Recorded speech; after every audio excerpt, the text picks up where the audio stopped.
Hello, it's Easter Monday, and the last time I filmed it's been a while, but I got a little surprise bloomer, so I just wanted to get a photo of it before it starts to drop any flowers, although it hasn't finished opening all the way. Yeah. And Phalaenopsis are just showing out like crazy. And that's considering that I found caterpillars on some of them. It ate off the end of this one and the blooms. There's a caterpillar on there. So, pretty solid one. I think I showed you this one before. I may turn around and cut these and bring them in the house. Undecided.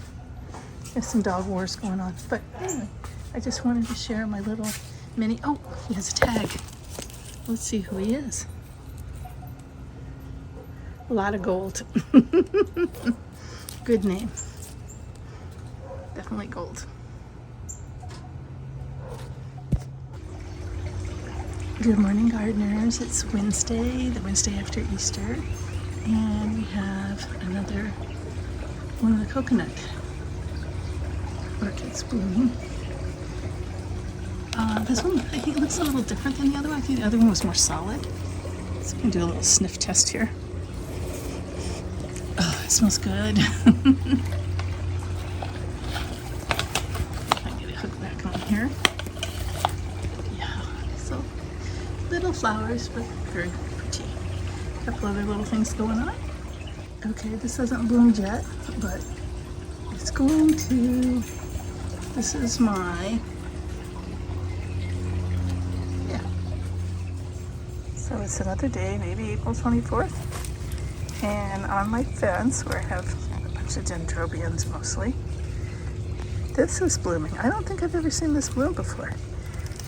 It's very cool. It reminds me of that African antelope type animal that has the curled horns. Right now the name escapes me. Let's see if I can, oops.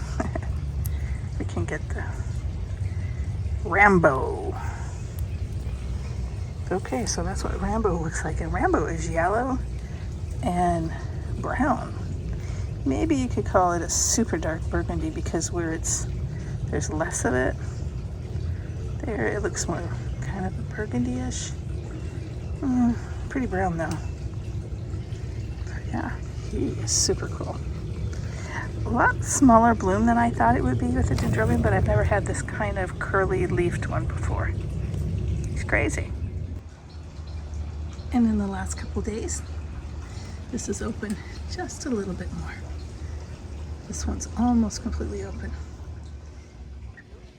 Good morning, gardeners. I just realized when I shot my video yesterday, or a couple days ago, that I forgot to include the Amaryllis.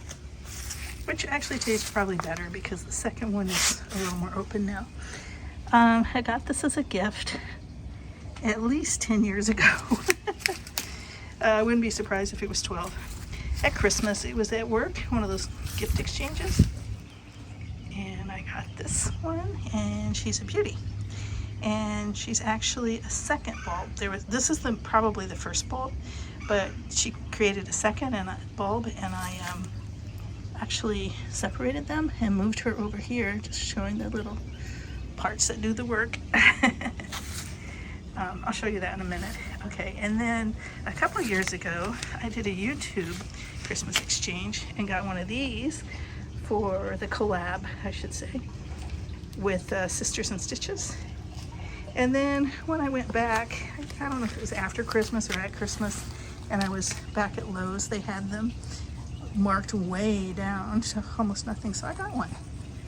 It's really pretty.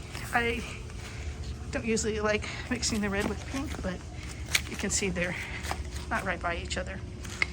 And then the big red one down there, its offshoot is right here. This is where the big red one was originally planted.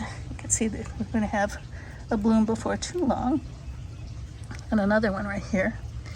And oh, there's a peace plant back there. anyway, it was here, and I decided to break it up into 2 plants when I got the pink one to put in the middle of them. And so I moved the big healthy one down here, figuring that better to transplant a big healthy one than one that's, you know, a newly developed bulb. So there we go. That's the Amaryllis in my yard.